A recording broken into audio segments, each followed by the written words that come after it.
You are listening to The Airing Cupboard, the podcast where the extraordinary stories of ordinary people get an airing.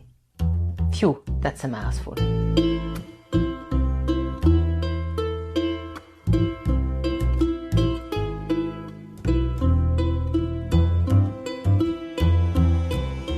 Hello and welcome back into The Airing Cupboard. I hope that you are all very well.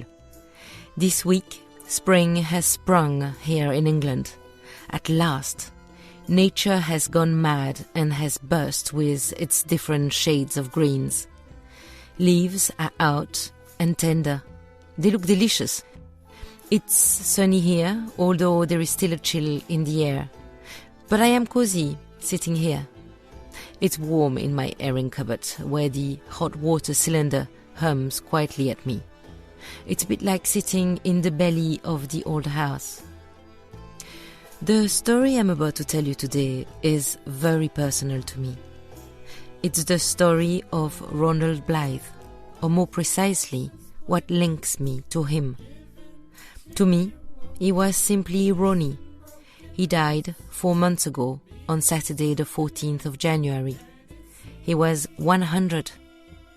For those of you who have never heard of him, Ronald Blythe CBE was a writer, essayist and editor, considered by many of his peers and readers as one of the most eminent contemporary rural writers.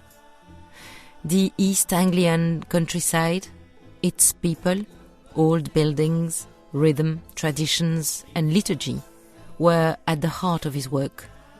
He published over 30 books, one of which, Aikenfield, was made into a film by Sir Peter Hall in 1974. But to me, his writing was at its best later on in his life, when his work became somehow more personal, diary-like, offering glimpses into the mind of the man he was. His words have a rhythm that soothes my mind, quietens my pace. And his very last book, Next to Nature, published only a few months ago to celebrate his 100th birthday, somehow encapsulates all of what Ronald Blythe was about. Following his death, and after a discussion with Ian Collins, Ronnie's old friend, biographer, and literary executor, I decided to write this little story. I had often read my little stories to Ronnie in the peace of his old farmhouse. Sitting in his green chair, a glass of sherry dangerously balancing in his hand, he would close his eyes and listen. Some expressions passing on his face, a slight rise of the eyebrows, or a discreet smile as the words were being read.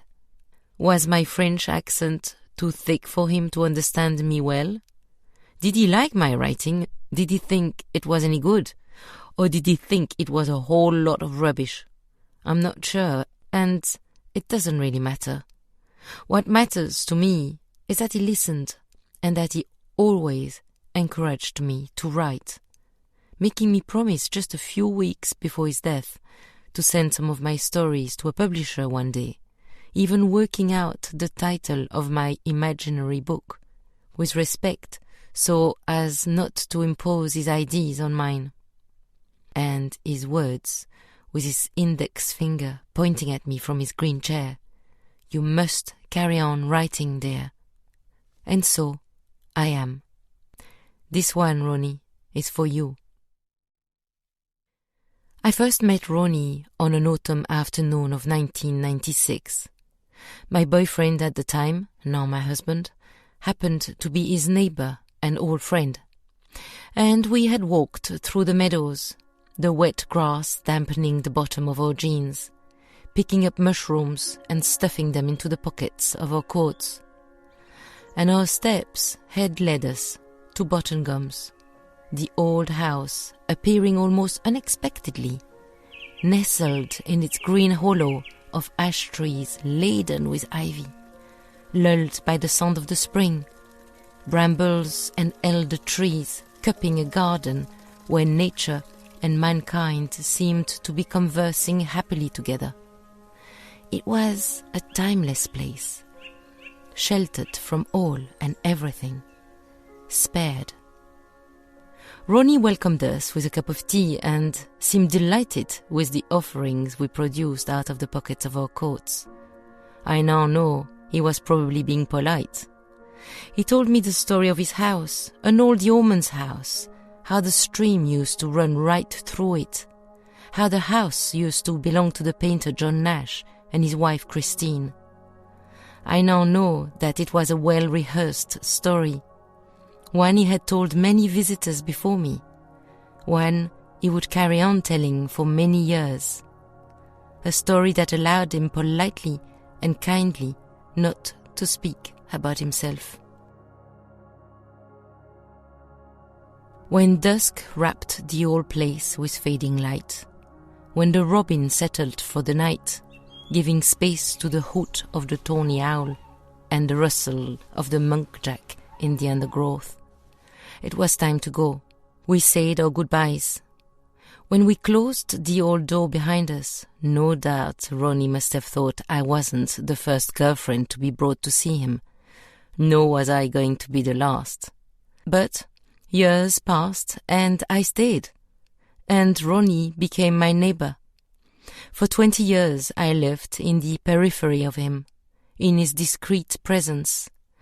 But it is really only about 6 years ago that he became my friend. He was 94 at the time, had just been made Commander of the Order of the British Empire for services to literature. He had retired from public life and had recently started needing a little help. During the 6 years that ensued, the little help gradually and almost imperceptibly became more extensive. Soon my visits to Bottengoms punctuated my week. Mornings before my commute to London, evenings on my way back, Thursday in his garden with my sister, weekends, high days and holidays, and low days. Ronnie had entered my life through the little door, and soon he had become central to it. And not just to mine. There was a great big team of us. Old friends, new ones, some from quaint Suffolk, some from deep Essex, even foreign ones, mothers, neighbors, writers, cellists, teenagers. Ronnie called us his dear ones, but as someone pointed out rightly to him on his 100th birthday, he was our dear one. And so, for the sake of storytelling, I shall take you through a fictive day in the life of Ronald Blythe, and make you travel through the seasons. This day is made of different events that indeed occurred during those last 6 years, but at different times. This story is also a lot longer than my usual stories, so make yourself comfortable and settle better. The air is crisp on this cold morning of February. This week, winter has well and truly settled here on the Essex-Suffolk border, after coming and going and hesitating on the threshold like a visitor unsure of its welcome. As I come down the long, windy track that leads to Bottengoms, I see the white crystalline marks that the frost left behind on the meadows, on every blade of grass, thistles. Even the mud is hard and the gravel is riveted and quite underfoot. The undergrowth is carpeted with snowdrops, and along the grassy path leading to the house, the pale yellow faces of the wild primroses are like blobs of light. Soon they will be dwarfed by the vibrancy of the narcissus and the daffodils. It's 8:30 when I open the door of the old farmhouse. At that time of the year, the low rays of the rising sun just manage to heave themselves over the hill and softly flow through the window to end up in a pool onto Ronnie's bed. The pussycat swims in it, curled into a furry black and white ball on Ronnie's feet. Ronnie's head emerges in a halo of white hair from the duvet, as a mole would out of the earth. He is always happy at wake-up, smiling as he asks me what type of day it is outside. "A beautiful sunny winter's day," I reply. And invariably on such days, lying down in his bed, he would recite this little rhyme that his mother used to say to him. "Let the blessed sunshine in. Let the blessed sunshine in. Open wide the windows, open wide the door, and let the blessed sunshine in." Ronnie smiles and closes his eyes again. I know he's just going to have another little snooze, with the cat on his feet, dripping with sunshine. I sit in the kitchen on the Aiken-filled chair, listening to the gurgling of the hot water running through the copper pipes above me. And I think about Ronnie's mother, Mathilda. I look at her photograph there on the windowsill, looking a little shy in a voluntary detachment aid nurse uniform. It was taken during the Great War. Mathilda Elkin grew up in the poverty of Covent Garden in London at the end of the last century. She was desperate to escape from London, and so, while on a visit to Suffolk for the wedding of her best friend, she had met George Blythe, a young farm labourer, a countryman. They seemed to have very little in common. Was it because she was so desperate to leave the city behind? Or was it because he was ever so handsome? Or did she simply fall in love with him?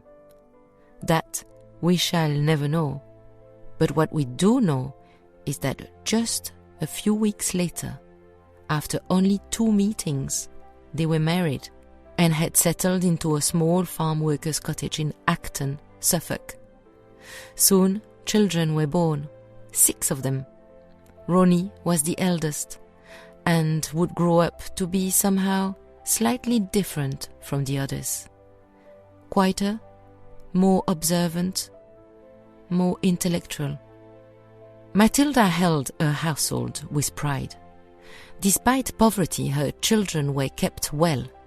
She hand-sewed their own clothes, religiously bathed them all on a Friday, took great care of their hair, braided the girls, or twisted it in rags overnight for the perfect curl in the morning. She didn't tolerate alcohol in the house, and didn't think much of those who consumed it. It wasn't because poverty inhabited every corner of her house that Mathilda was ever going to allow chaos to move in.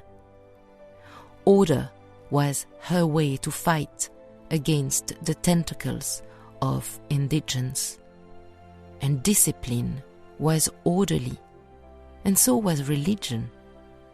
And so Mathilda became a devout Christian, and every day she would open the King James Bible, the only book owned by the family, and she would read one passage, her portion, as she used to call it. And Ronnie must have observed her, the big book, the reading. And for the small child, that might have been the first observation of the power that words can have on one's mind. Soon he was an avid reader himself, a chronic reader, as he used to say, borrowing books from the local library, hiding away from household chores in the long grass, only a few yards from the cottage, yet an infinite world away, lying on his back with a book between him and the sky. Mathilda was also a curious wanderer, and she would take Ronnie on her walks across the countryside, looking at old buildings, houses and churches. Ronnie soon started going on adventures by himself, disappearing swiftly before his mother would ask him to take one of his siblings with him. The Suffolk countryside provided him with endless opportunities for exploration, learning, wonder. He especially loved discovering old churches at a time when churches always remained open. He would push the old front door and walk in.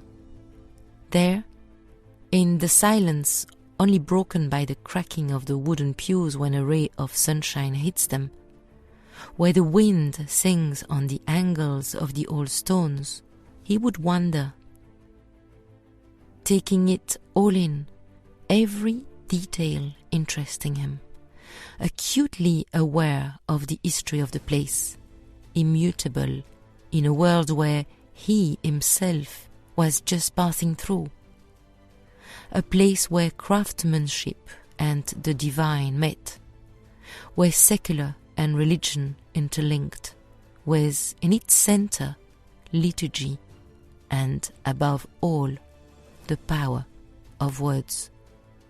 He would touch stone, iron, wood, and wonder how many hands had touched it before. He would sit and look at the pulpit and wonder how many words had been delivered from on high.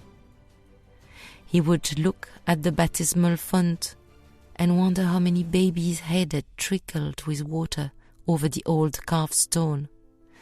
He would climb the steps of the chancel and look at the countryside from above, the palette of John Constable and Thomas Gainsborough laid out in front of his very eyes. And when it was time to go, he would close the big door behind him and leave it as he had found it, unchanged through centuries. If he wanted to make his adventure last just a little longer, he would sometimes call on his paternal grandmother on his way back home.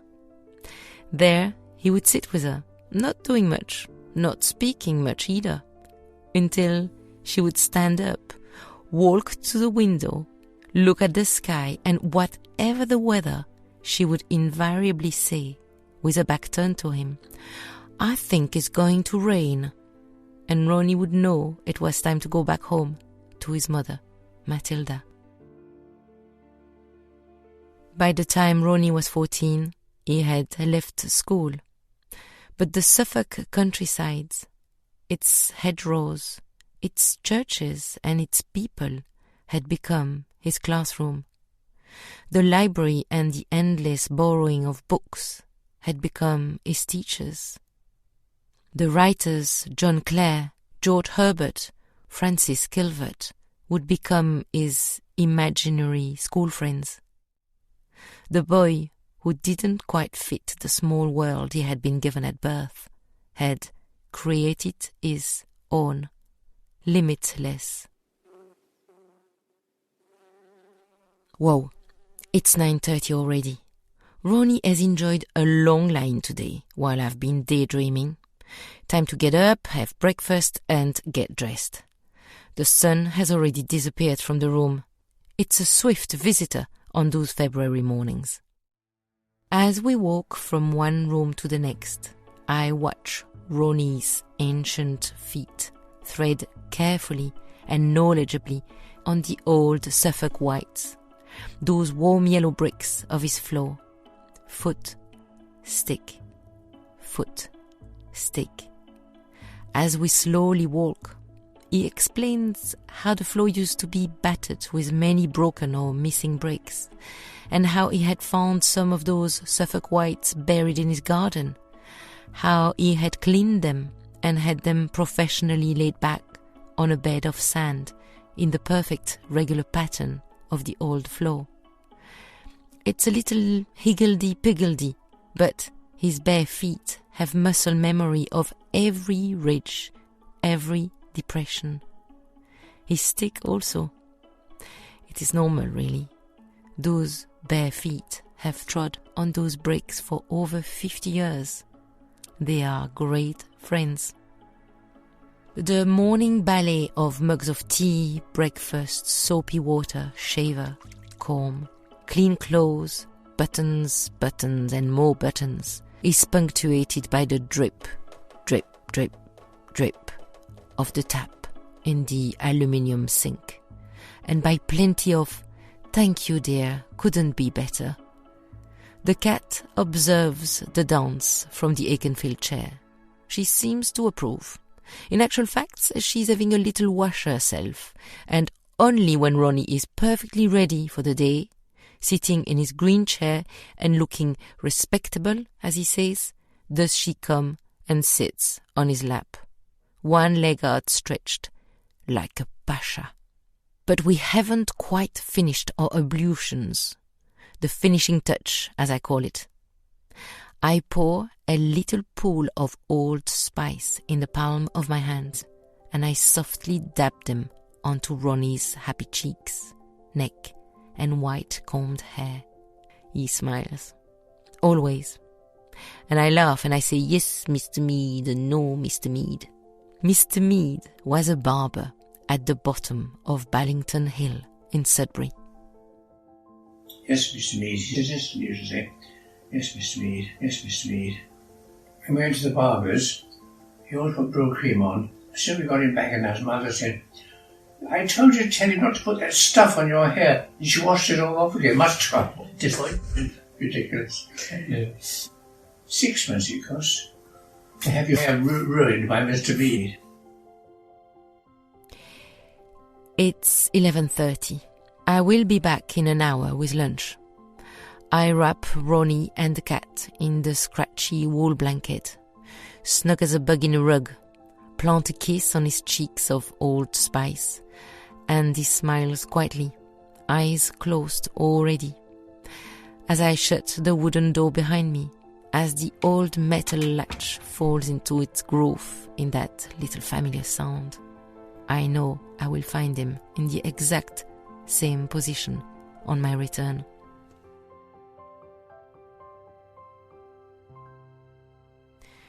"12:45. Blow, I'm late. I'm speeding up in my little car, a hot lunch wrapped in tea towels on my passenger seat, trying its best to escape. My windows are down and the breeze is warm on my face. Spring has sprung. The old track is greening up nicely, and the horses on the meadows are free of their rugs, with the May sun on their backs. As I come out of the car laden with lunch, I look into the old metal box. The postman has been and has deposited yet another pack of letters. Ronnie's fan mail. It never ceases to amaze me how many he still receives every day. I walk down the narrow path through the leafy garden, watched by the robin perched on the elder, brushing my legs against the allium, the roses, and dodging the spikes of the yucky yucca. The ferns are softly unrolling their green fronds. Further down, Cedric Morris's irises are holding their proud heads of purple and pale yellow, high above the forget-me-not and the lemon balm. I'm still not quite sure I like them. They are like distinguished ladies in this bosky garden, exhuming a slight air of superiority or self-importance. I can see a few invasive maresdale popping up here and there. Once, Ronnie stopped Caroline and I digging them out. He told us he found them rather handsome. That comment led us to rename them. Now, we do not speak of maresdales, but we speak of handsomes, and we make sure to be pulling them out when Ronnie isn't watching. There are no weeds in his garden, just wild and wilder plants. As I'm about to negotiate the opening of the front door, I hear it. The cuckoo! Ronnie's face lights up when I tell him, and like every year, he recites me the first 2 lines of a medieval poem that I have now come to expect. Summer is a-coming in, loud sing cuckoo.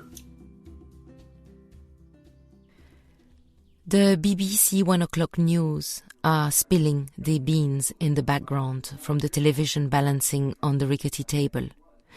The old dinner plate is warming its floral design in the little electric oven, in great expectation of a hot lunch. Ronnie, with a small glass of sherry at hand, is opening his mail, his readers' letters. Even if in smaller numbers now than a few years ago, they have never stopped coming. Some are typed, some handwritten. Some are short, some pages long. Some beg for a reply or a favor. Some ask for nothing, barely carrying a name, let alone an address for potential reply. But they all speak of the same thing: gratefulness for Ronnie's writing in their lives, for the comfort his words bring to them, for the escape or pause they create in the busyness of their day.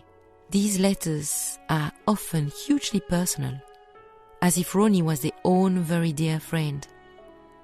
As I read them to him, I cannot but marvel at the impact he's had as a writer. I get up and unhook his CBE from the old nail on the chimney and put it around his neck. This kind of reading requires this kind of decorum. Ronnie laughs, he mocks himself, says something about vanity. But I like it. First of all, because the blue of his CBE brings out the blue of his eyes. But also because I can see he likes it. It makes him happy. And I wonder if, behind the celebrated writer, there is still a bit of the small boy, Mathilda's son, the boy that had left school at 14. Is he hiding in there, in utter amazement by the path journeyed? Maybe. Only he knows, and I don't ask him. Instead, I would like to ask him if he had always known that writing was going to be his voice, his creative expression, defining the trajectory of his life. But I keep this question for tonight. Right now, it's not the right time. Ronnie is looking at his lunch in front of him on the table. "Thank you, that looks lovely, dear." I look at the fork in his hand, ready to tuck in. It's balancing there, held with very little strength, softly. Even to the fork, Ronnie is gentle.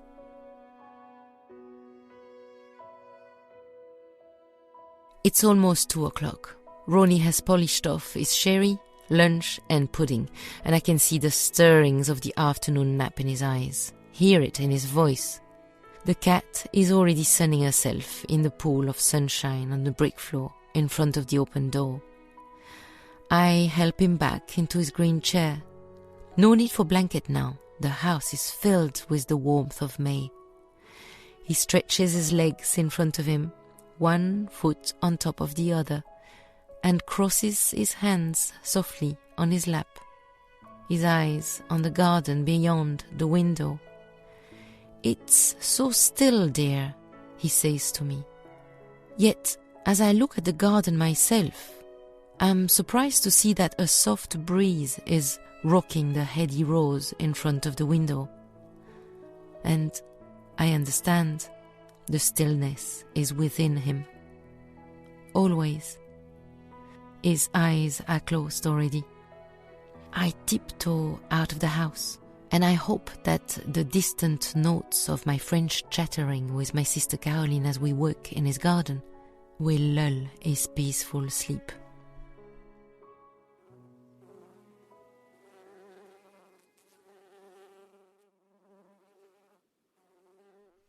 The August sunshine has been baking the ground all day. Yet, here, under the big poplar trees at the back of the old house, it's cool and bearable. There isn't much to do in the garden at this time of the year. Most of the flowers have finished flowering and the grass refuses to grow much. So, Caroline and I have decided to tackle that one job that needs doing: cleaning the old clay water tank. This year, it's Caroline's turn to stand in it. I can only see her shoulders and a smiling face all splattered with mud as she hands me one bucket full of silt after the other. Bottengoms' water supply is spring-fed, and it all comes to this clay water tank before going to the house and ending up in Ronnie's bath and kettle. I am amazed that he drinks this stuff. More so, he's obviously thriving on it. Maybe that's why he never drinks water unless boiled in a kettle for tea. It's a very satisfactory job.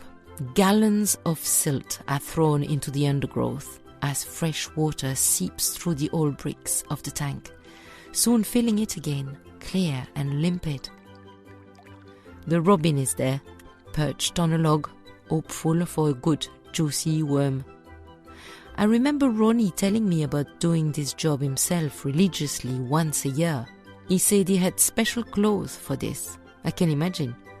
Caroline is covered with mud from head to toe, so she calls it a day and disappears up the hill, eager for a shower. Time for me to see if Ronnie has finished this little siesta and if it is coffee time.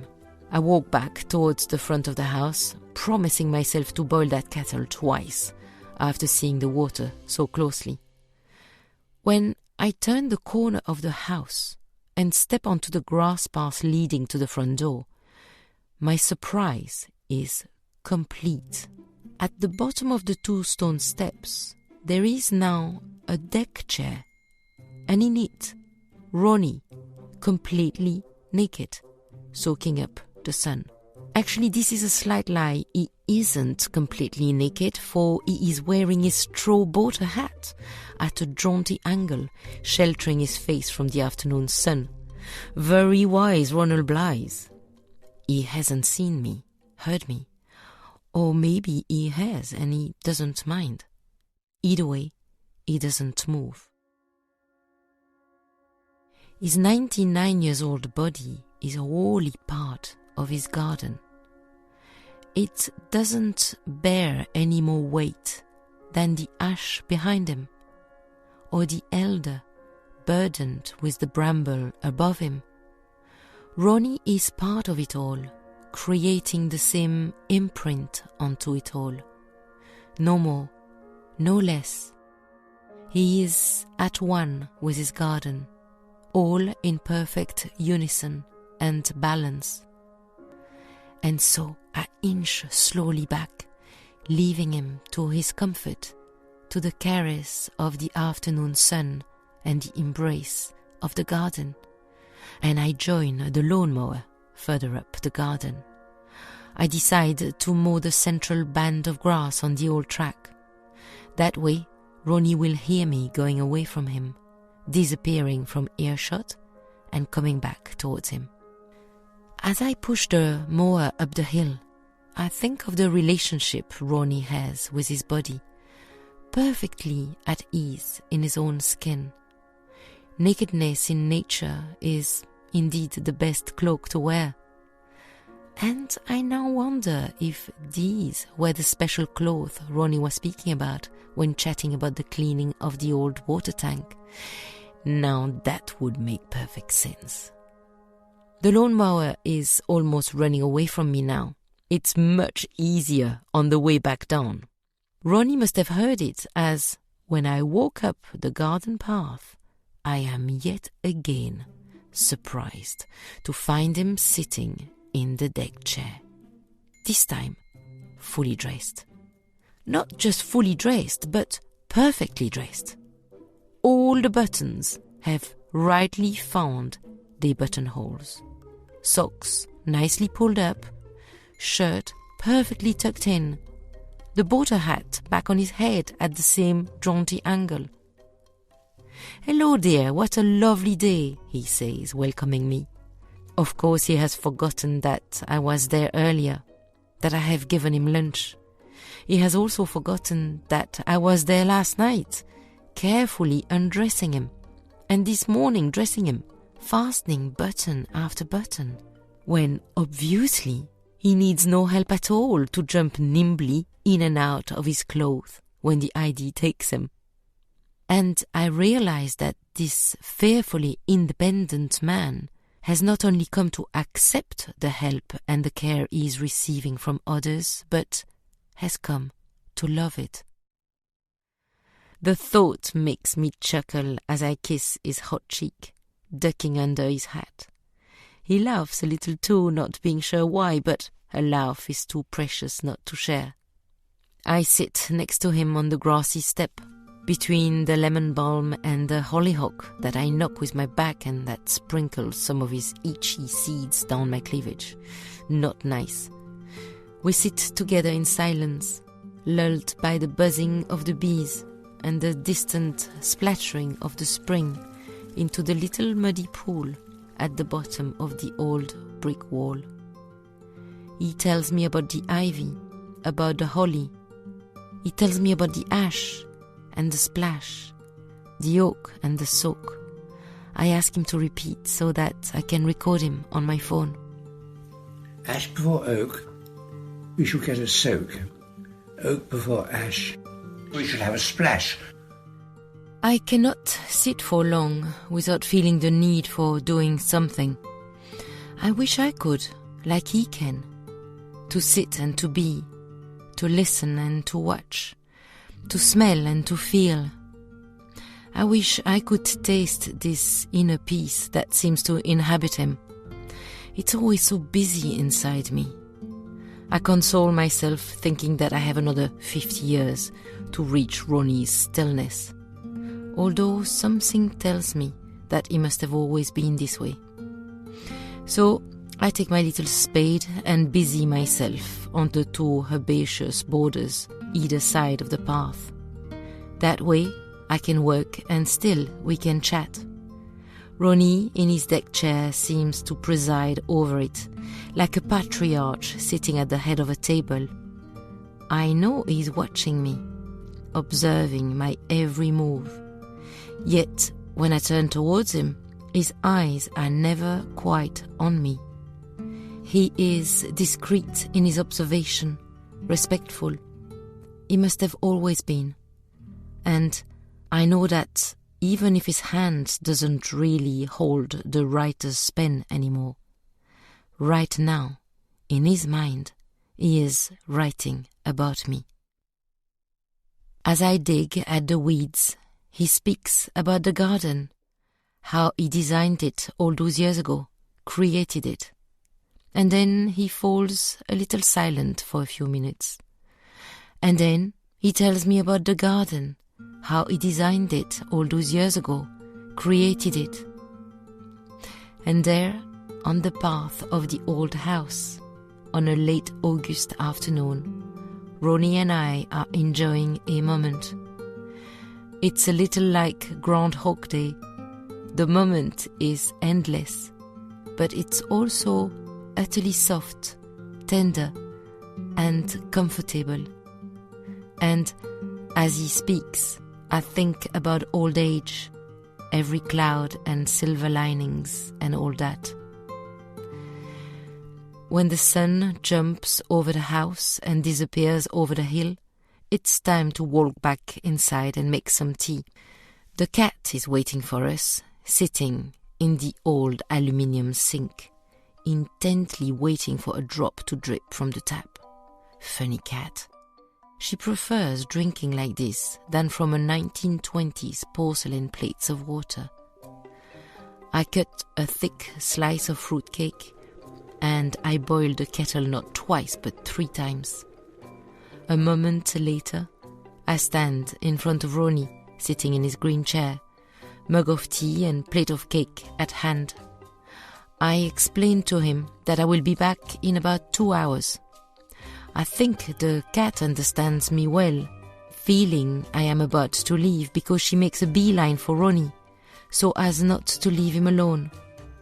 But instead of jumping on his lap, she lies flat above Ronnie's head on the top of the chair's backrest.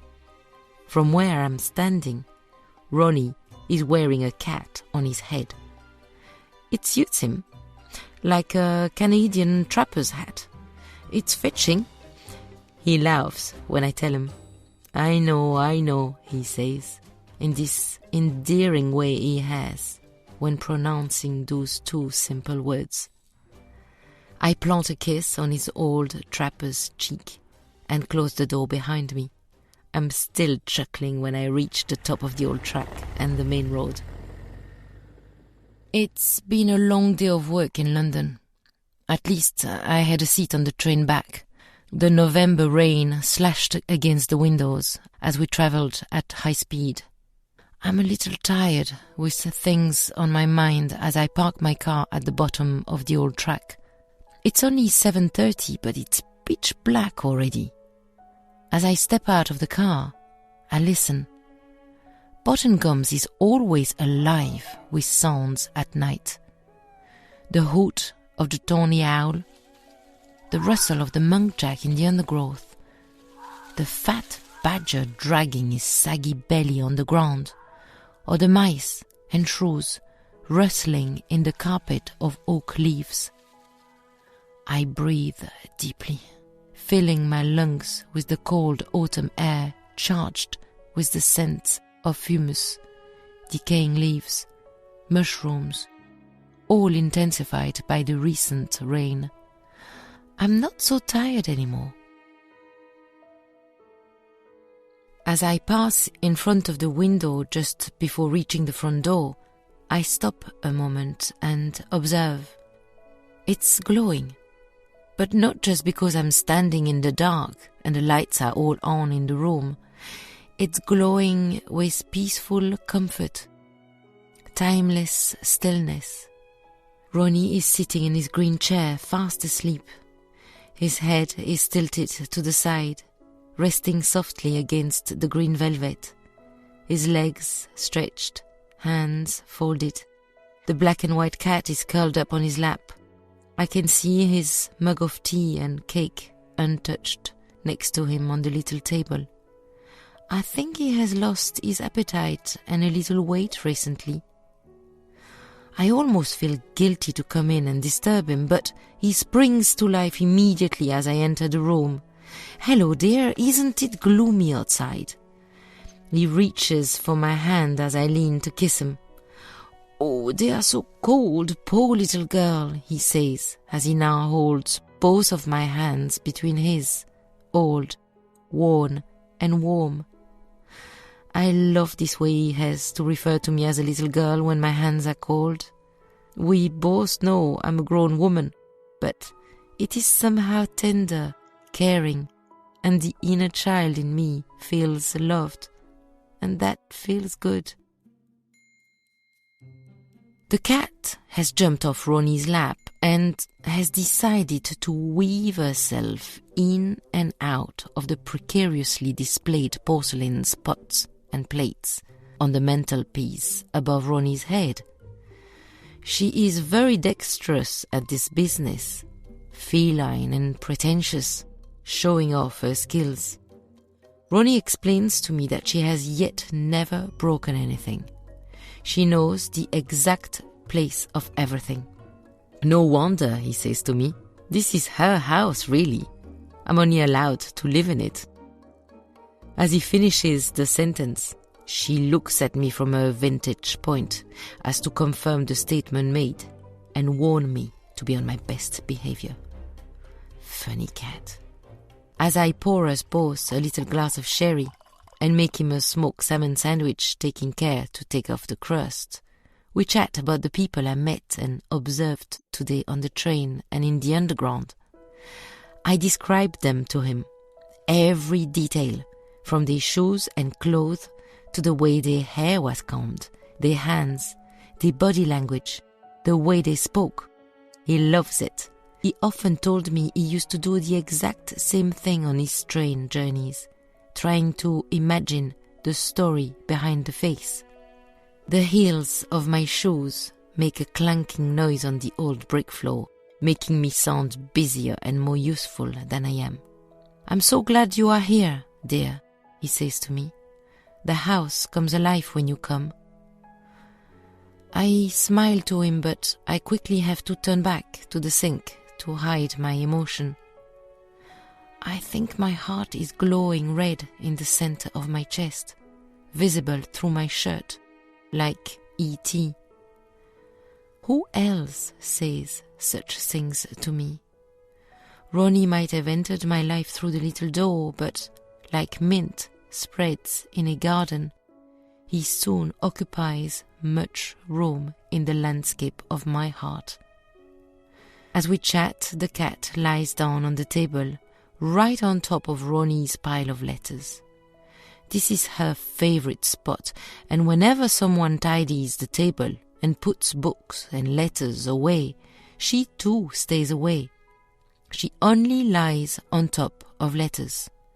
We laugh. She's a writer's cat, he says. And that reminds me of the question I wanted to ask him at lunchtime. Did he always know he was going to be a writer? He explains that there had been a time when he would have liked to be a painter, but soon he had realized he painted better with words than with brushes. And, of course, there was one person who had been central into putting him on the rails of his creative expression. One person who had had the intuition of his potential, Christine. Ronnie had met Christine Nash in 1951 at the Colchester Library, where he had been working as a reference librarian for the last 10 years. She had come to borrow some Mozart music scores and had briefly spoken to Ronnie behind the front desk. And she must have liked him because she came back the next day and invited him to tea. She was the daughter of a German chemist. She had studied fine art at the Slade, and through her good friend Dora Carrington, she had met the painter John Nash. They were married in 1918. Their only child, William, had died tragically in a road accident when he was only 4. In 1943, they had found Bottengoms, the old yeoman's house in Wallingford on the Essex-Suffolk border. By the end of the war, John and Christine had moved in. John had joined the Royal Academy, and to prepare for the Array yearly exhibition, he would need to go away with Christine a few weeks at a time to paint in Cornwall, Wales or Scotland. And that's how Ronnie first became involved with the Nash. He would house-sit for them while they went away, looking after the whole house, the garden, the spring, the cats. Soon, a true friendship was born, one that was going to last their lifetime. Christine and John naturally reeled him into their lives at Bottengoms. It was a brand new world for Ronnie, a wonderfully intellectual and creative one, yet disciplined, ordered and measured, with no hint of bohemian or unconventional chaos. And Ronnie watched it all. He didn't ask questions, but absorbed every detail and learnt. Christine, herself a gifted artist, had stopped painting after suffering from glaucoma. But really, Ronnie always felt she had also stopped to dedicate her time and energy to her husband's creativity, John Nash, the painter. She somehow provided an environment of structure and equilibrium in which John could fully concentrate on his art. The days at Bottengoms always followed a similar reassuring pattern. Christine would appear in Ronnie's room around 8 o'clock with a cup of tea. She would sometimes sit on his bed and tell him stories about Dora Carrington and the Bloomsbury group, who lived in squares, painted in circles, and loved in triangles, as the writer Dorothy Parker once said. Christine was open in her conversations, non-judgmental, stimulating. Then, after a full breakfast, at 10 o'clock exactly, John would climb into his studio and paint, while Ronnie wrote outside if the weather permitted it. Lunch was served at 1 and was always preceded by a small glass of sherry. The afternoon was spent working, painting, writing. Tea time at 4 was made of scones, jams and butter, and measured conversations until 6 p.m, when Christine would start cooking. Dinner was at 8, a delicious meal prepared with care by Christine. She would always get changed for it and wear one of her dresses, those she made herself with all the little buttons running down it. She would pin a little brooch and powder her face, badly sometimes, in the poor light of the oil lamps. After dinner, she would smoke her daily cigarette, maybe play the piano, or Ronnie would read to them by the fire, and then a small whiskey before bedtime. Order, structure. Ronnie, the son of Mathilda, knew these concepts well. They must have found an echo in him. Through the differences of class, generations, formal education, that was one common language they spoke together, and he effortlessly fitted in. Did he belong? I have often wondered, but never asked him. John and Christine were part of the bohemian world associated with the artists of the East Anglian School of Painting and Drawings, some of which Ronnie knew already through his friend the writer James Turner, like Cedric Morris and Let Haynes. Ronnie, who had already published essays, poems and short stories, started writing with discipline. And feeding that drive, Christine, behind him, was the wind blowing in his sails. Soon she had persuaded him to leave the Colchester Library and concentrate only on his writing. She found him a small cottage by the sea near Aldborough on the Suffolk coast. There he had worked with the composer Benjamin Britten, his partner the tenor Peter Pears, and of course Britten's assistant, the composer Imogen Holtz, daughter of Gustav Holtz, who was to become a close friend of Ronnie. Christine had felt the gift he had with his words. She had nurtured it in him, and most importantly, she had loved him well.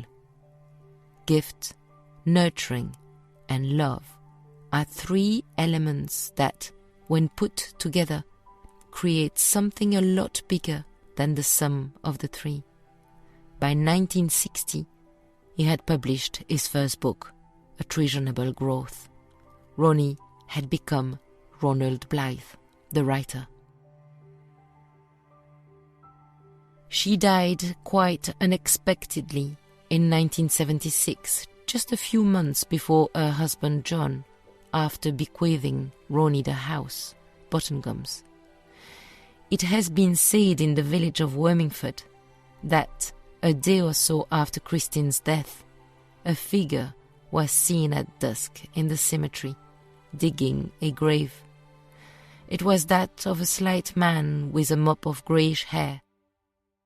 Ronnie wasn't going to let anyone else organize the final resting place of his dear friend.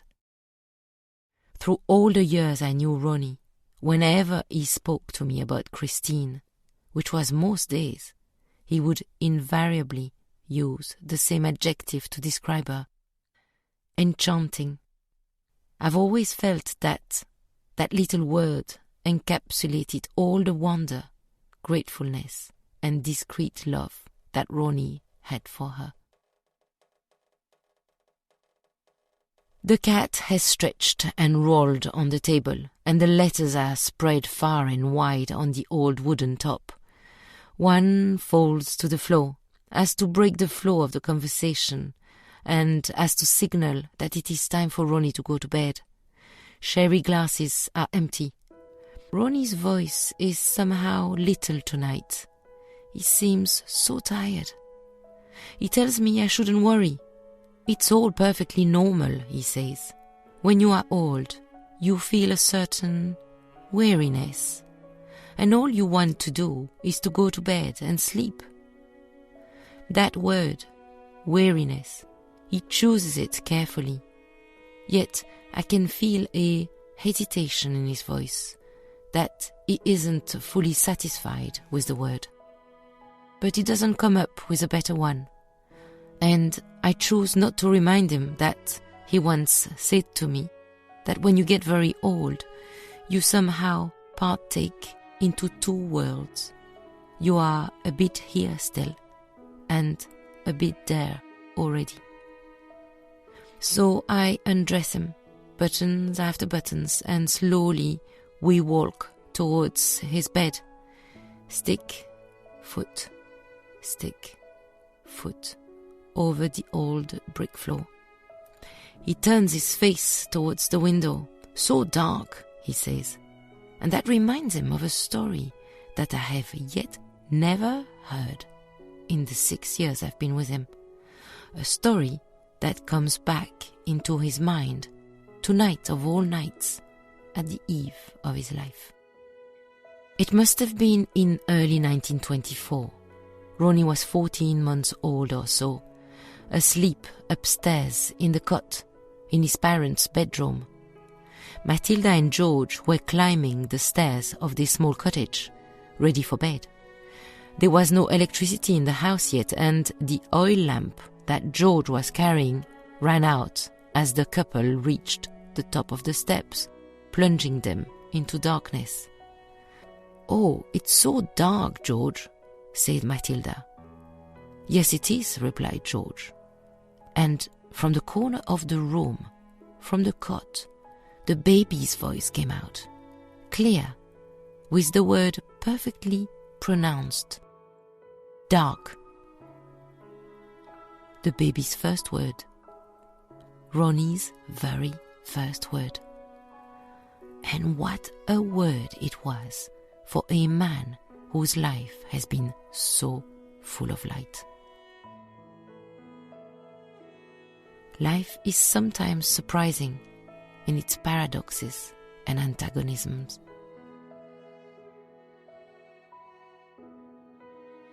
He lies on his side, as he always does.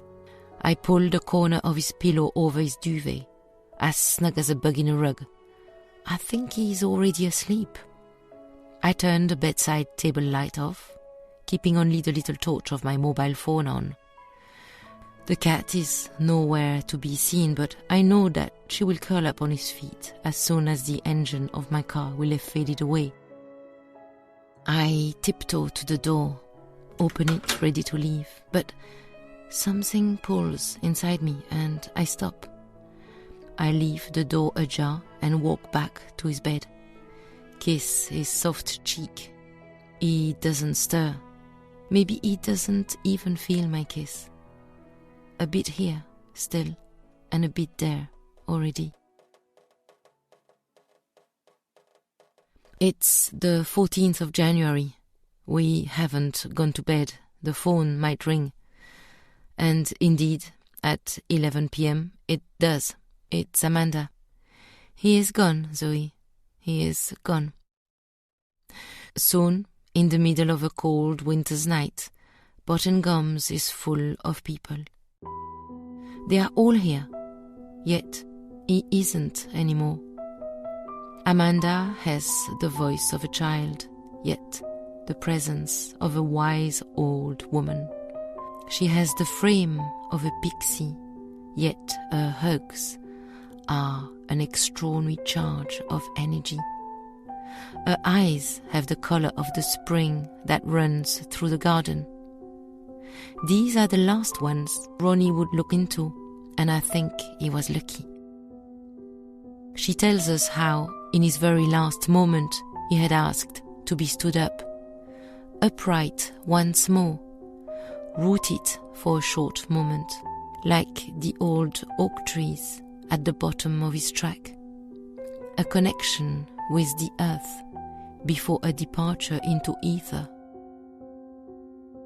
His bare feet had touched and trod on the old bricks of his floor for a fleeting moment. He must have felt the familiar coolness, ridges, edges. He needed that. I can understand it. After all, they were good friends. We drink sherry, we speak about him, we sit around him. Many things are said, but what I remember best are Vicky's words. Tomorrow our Ronnie will be the world's Ronald Blythe. As we all retire to bed, Thea, the youngest, spends the night with him, reading aloud from one of his books. It's a Greek tradition, she tells us. I'm not leaving him alone. As I walk into the night, I think a bit there already, a bit here still. The next morning, I witnessed Ronnie leave his house for the very last time. The black stretcher looked small between the two undertakers. He wasn't a big man, really. The garden path is lined with the dear ones. I look at them all. They come in all shapes and forms. Old friends, new ones, some from quaint Suffolk, some from deep Essex, even foreign ones, mothers, neighbours, writers, cellists. There is even a teenage boy there in his rugby gear, straight from the playing field. His knees are grazed and muddy. He is handsome, and he exudes the golden energy of youth, bearing promises of the future and times to come. It is difficult to catch the very last glimpse of the undertaker's car as it climbs the old track and disappears behind the hump of the hill.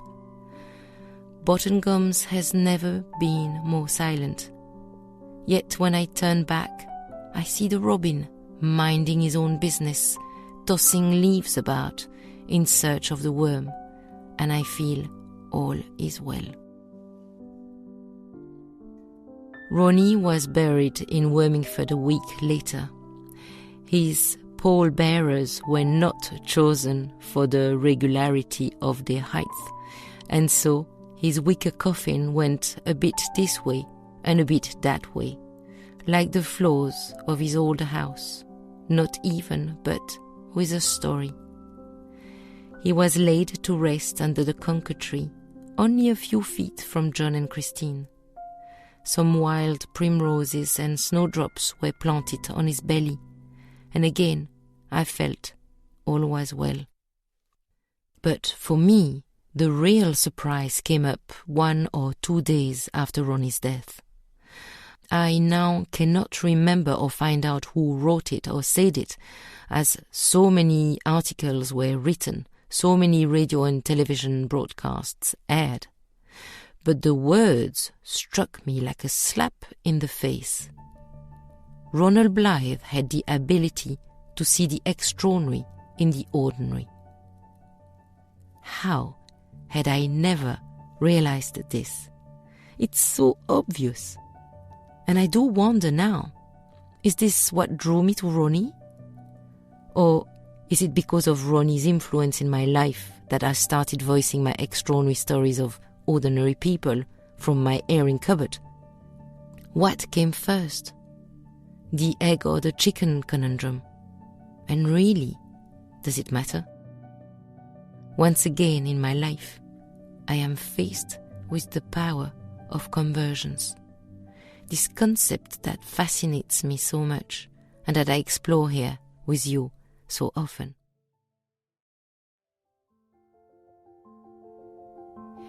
It's a beautiful spring day. I have come down to Bottengoms to cut the grass. I do not like to go into the house so much anymore, where Ronnie's absence is too strong for me. Yet here, in the garden, he is everywhere. In the ash laden with ivy, in the brambles dangling down from the elder, in the hansom popping up here and there, in the singing of the blackbird and the stance of the robin, in the lulling of the spring, in the swaying of the rose against the window. I stand there and take it all in. I inhabit the moment. I enjoy it. Maybe I've learned a bit for once. And as I stand there, I remember the words Ronnie once wrote. It goes like this. I sometimes think God will ask us, that wonderful world of mine, why did you not enjoy it more?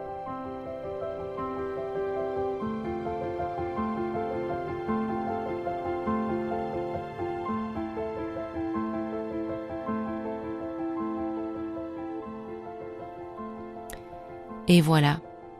I hope you have enjoyed this little story Well, this long story.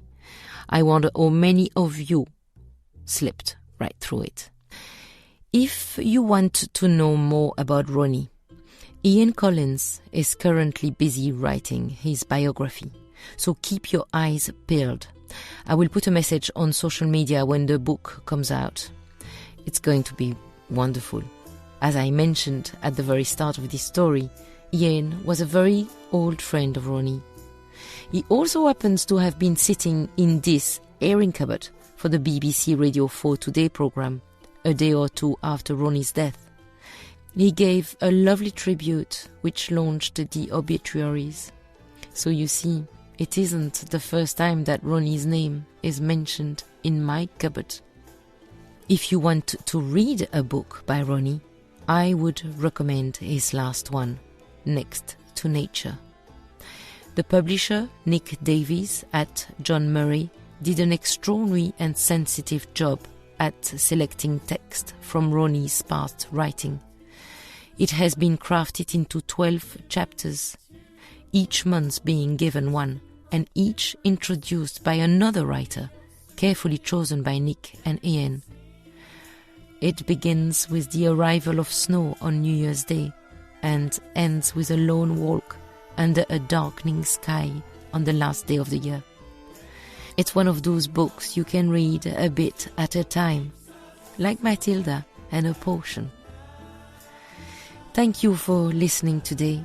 I wish you all the very best, and until we meet again in the airing cupboard, goodbye.